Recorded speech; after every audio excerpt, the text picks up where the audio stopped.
tayo ngayon guys. Hindi lang pala sa Surigao, Mako, asan yung isa? Nakalimutan ko na. Alin doon yung ipinapaabot ng ating kaibigan. Guys, nakakatakot po ito, no? Balikan po natin yung bagyo.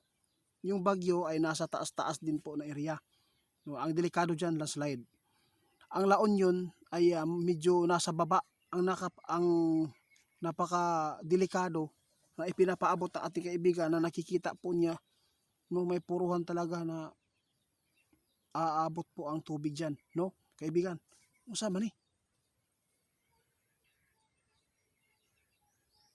Salamat po. Guys, lahat po ng mga lugar ngayon guys, tinitingnan po ng ating kaibigan, no? Hindi lang si kaibigan po mismo ang nagtingin dito doon sa kanilang kaharian. Tinitingnan po nila sa ang mga lugar po ang napakadelikado.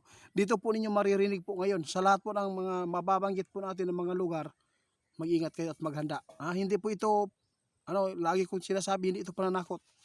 No? Paalala lang po ito, babala ng ating mga kaibigan na ito ay nakikita lang nila sa kanilang kaharian na mayroon po mga lugar na napakadelikado. Kaibigan.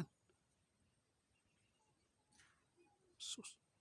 Kung hindi daw lilikas po ang bagyo, no? Taga Bagyo, yung nakatira diyan sa Bagyo. Lalo na yung mga bahay nila nasa baba kasi matirik po yung mga area po doon. Kung hindi kayo aalis doon, isa po daw kayo dito, guys, na mabiral gyud ani. Tapos sa La Union, guys, posibleng may magaganap din po na hindi maganda po dyan. Mag-ingat po kayo kasi sabi ng ating kaibigan, pangalanan po niya yung mga lugar na medyo may kadelikaduhan ba. Kaibigan, saan pa ito? Sus, naku po. Sa lahat na makapanood mag-ingat din po kayo. Yung nababanggit ng ating kaibigan, isa na po dito, sa totoo lang guys, ang Luzon. Lagi po itong nababanggit ng ating mga kaibigan. Pasensya na gid mo guys naputol yung video natin. Na sobrang init po yung camera, no? Na patay na naman, no? Ipagpatuloy po natin yung pagtatanong kay kaibigan kung saan pang lugar na susunod dito na nakikita nila na mga lugar ba na delikado. Kaibigan, saan pa?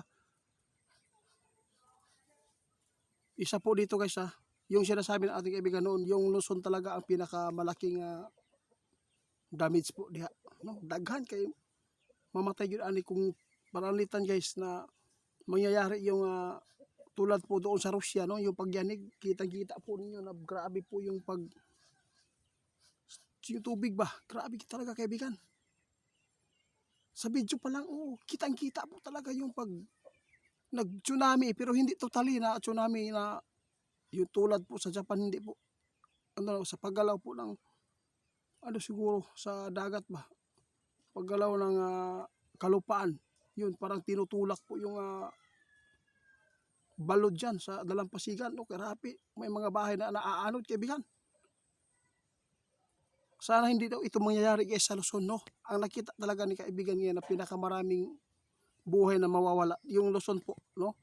Diyan po talaga ang pinaka sentro po ngayon na dapat po talaga na sila dyan, mailikas po ng government, mahanapan sila ba ng safety, pero wala po tayong magagawa dyan kasi po yung iba doon po sa lugar na yan ay nakapagtayo na sila ng malaking bahay, nakapagnegosyo, mga tindahan.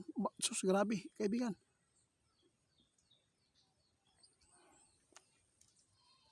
Naku po, kung unsa man to mo ang mga gipang paabot nung niagi guys kung sino man po yung nakapanood nung ipinapaabot ng ating kaibigan nung 2024 man yata yun, na meron pong ipinapaabot si kaibigan dyan na mga tirahan, na dapat kayo ay mag-ingat dahil po isa po kayo doon sa nakikita ni kaibigan na may mga masamang mangyayari dun kapag ito ay mangyari yung dabigwa na. Mag-ingat po kayo, sabi ng ating kaibigan.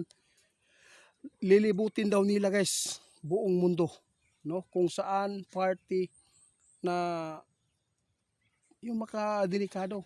Kaya itatanong natin yung Davao del Norte kasi yung Davao del Norte guys, yung po ang city namin kaibigan. Yung Davao del Norte kaibigan, tatanong ko lang. Ha? Totoo yan?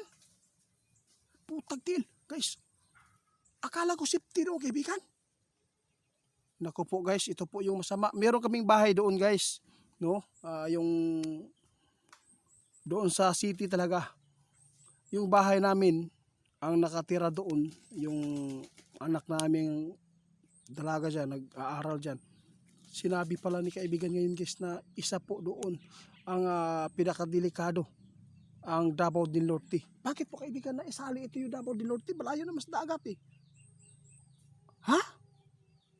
Maaabot pa rin daw guys kung sakali man na lumiko yung tsunami na yan, kung dyan po tatama sa Pantukan, Mati, dyan sa Libuganon guys, posibleng maaabot talaga ng tubig, lalo na pag meron pong mga dam sa Masara guys, kapag ito ay nabuhang, no? Sos, pag nabuslot ni sigurado yun ay Diyos ko naman to kaibigan, akala ko safety. Pero doon sa bago naming bahay kaibigan, salamat naman po. Alam po niyo guys, doon sa bago naming bahay guys, sobrang safety po talaga. Malayo at malayo. Natatabunan ang dagat, no? Sa bundok, no? Napalibot kami. Hindi talaga maaabot ng baha. Kung sakali man may tsunami, hindi talaga. Dito sa pinaka safety dito sa bukid ito, dito sa park kaibigan. Kitang-kita ninyo. Grabe. Kaibigan, salamat po sa inyong impormasyon na. Guys, hanggang sa susunod natin na papaabot sa inyo kung mayroon mang mga impormasyon na nakikita ng ating mga kaibigan. Ipagpatuloy po natin ito.